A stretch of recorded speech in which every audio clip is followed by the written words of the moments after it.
Welcome back, everybody. Now, Lwazi Dekeda recently launched his first book titled You Owe Us Your Greatest Life. Bring Your Peace.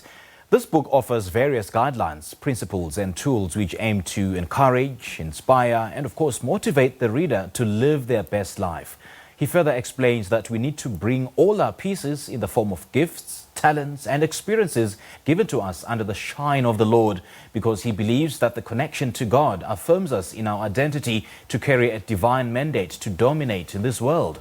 Lwazi is in studio with us this morning to tell us more about his offering. Lwazi, very good morning and a warm welcome. Good morning to you, Simpiwe, and good morning to the viewers as well. You say this book is all about invoking the greatness in us. Do you want to take us through that? Yes, it's about encouraging and indeed challenging the reader to really put it all out there. You know, to live out, as you said in the introduction, to really live out their best life. Because I am convinced and I believe that God has given all of us unique attributes and talents, which he has given us for us to be a blessing to others. So when you're not living your best life, you're in fact robbing us of the experience and the richness that you bring and you only can bring to life. And speaking of being a blessing unto others, and I suppose you are a blessing unto the viewers, because judging from the commitment and that you are showing in this current offering, you left your role as a lawyer to focus on a full-time basis. Yes, I had been practicing as a lawyer since 2002. Practice as an attorney, notary and conveyancer.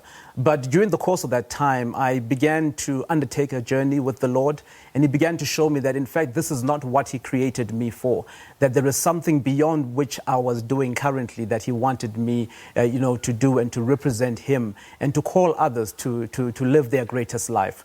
Because for the longest time, whilst, yes, the money was there, the recognition in terms of social status was there, but there was a piece missing. There was something, there was a void that, I could not fill until I stepped into what I believe God has called me for. Yeah.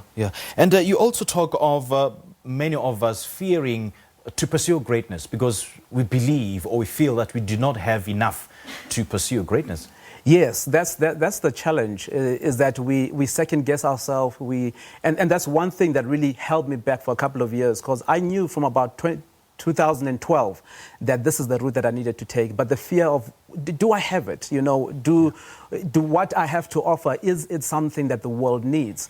So that fear held me back, and I believe it holds a lot of people back as well. So we need to overcome it. And in the book, one of the chapters, I do deal with overcoming fear and also take you through my own journey as how I came through that challenge as well. Do break down for us, if you can, some of the barriers or some of, those obstacles that come in the way or hamper our efforts towards achieving greatness and becoming the best versions of ourselves. I think primarily is what you alluded to earlier on, is that feeling of inadequacy. Yes. Am I equipped enough to do this? And the answer really, in my mind, is that actually we are not on our own.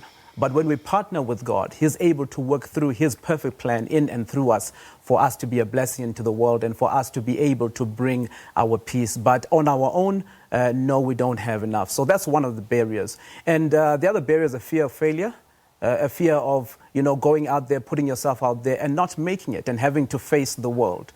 But I would rather go out there and, live my greatest life as far as I believe I'm called to do, than to have what psychologists call existential guilt, which is the guilt of existence. This faces people who, at the end of their lives, they look back on their life and they're like, hey, actually, I did not live the life that I wanted to live because of certain fears and so forth. Yeah, and I suppose that the fear of losing or the fear of being a failure is one of the biggest obstacles, of course, in our path towards self-determination, towards greatness or fulfilling or being the best versions of ourselves. And your journey hasn't been a smooth one. There's been highs, there's been lows. Yes. And do share with us some of the failures that you encountered along the way, which you are, of course, using today to inspire others.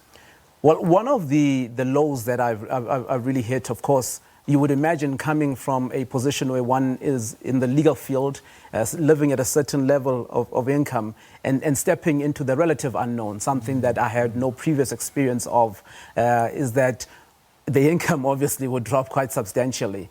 But through that process, I've experienced so much growth. You know, the Lord has come through for me and my family in such an amazing way.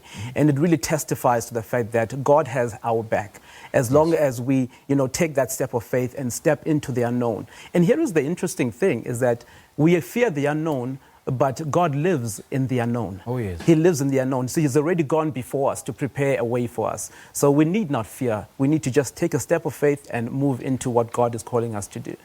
I can't help notice how you constantly make reference to God and why he is an important factor in our lives. Yeah. Just why is he important? Miles Monroe says that the only person who knows the reason of a product is the manufacturer of that product. God has manufactured us. He has created us. He's the one who knows why he has created us. He holds the blueprint to our lives.